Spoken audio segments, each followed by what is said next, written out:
எல்லா மாத்திரையும் சாப்பிட்டீங்களா? எல்லாமே சாப்பிட்டேன். மாத்திரை ஏதாவது தீர்ந்து போச்சுன்னா என்கிட்ட சொல்லுங்க. ஃபார்மசி பக்கத்துல தான் இருக்கு. நான் உடனே போய் வாங்கிட்டு வந்துடுறேன். ஆமா, கால் வலின்னுலாம் சொல்லிட்டு இருந்தீங்களே? ஆமா சொன்னேன் 2 நாளைக்கு முன்னாடி. இப்போ ஓகேயா? சரியாயிடுச்சா? பரவாயில்ல. இல்ல ஏதாவது தைலம் ஆயின்மெண்ட்லாம் தேய்ச்சி விடணுமா? நான் பண்றேன். அதெல்லாம் ஒண்ணும் வேண்டாம்டா. பிறந்த குழந்தை ஒரு தொட்டில போட்டு ஆட்ட சொல்லு. மா மெதுவா பேசுமா, கேட்டுற போது. ஏய் கேக்கட்டும்டி. மா தூக்கம் வருதா? தூங்குறீங்களா? தூங்கணும். தூங்க போறாங்களாம். லேட் ஆயிடுச்சுல பாட்டி, தூங்க தானே செய்வாங்க. அது சரி, நாமளும் தூங்கணும்ல. அது தெரியும். வீட்ல இருக்கிறதே 2 ரூம், எங்க தூங்குவாங்களாம் தெரியலையே. என்ன பதில்டி சொல்ற? தெரியலன்னு சொல்ற? இதெல்லாம் கேட்க வேண்டாமா? நீ கத்தாத, நான் போய் கேக்குறேன்.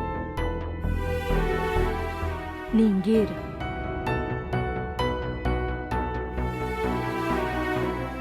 கோபி ஒரு நிமிஷம் வாங்க பேசுறேன். டேய் உட்காரு. எங்க கூப்பிடுற அவன? கோபி கிட்ட கொஞ்சம் பர்சனலா பேசணும். வரேன் பேபி. டேய் என்ன பேசணும்? ஒரு சின்ன விஷயம் பேசணும். பேசலாம் பேபி. நீ என்ன பேசணும்னாலும் இங்கே பேசு. நான் கோபி கிட்ட தனியா பேசணும். ஒரு நிமிஷம் வாங்க கோபி. டேய்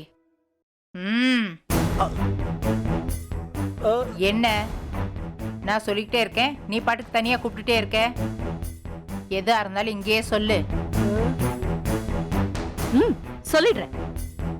கோபி, நம்ம வீட்ல 2 ரூம் தான் இருக்கு.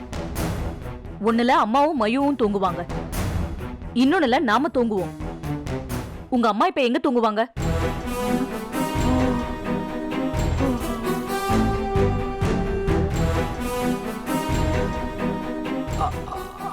அது அது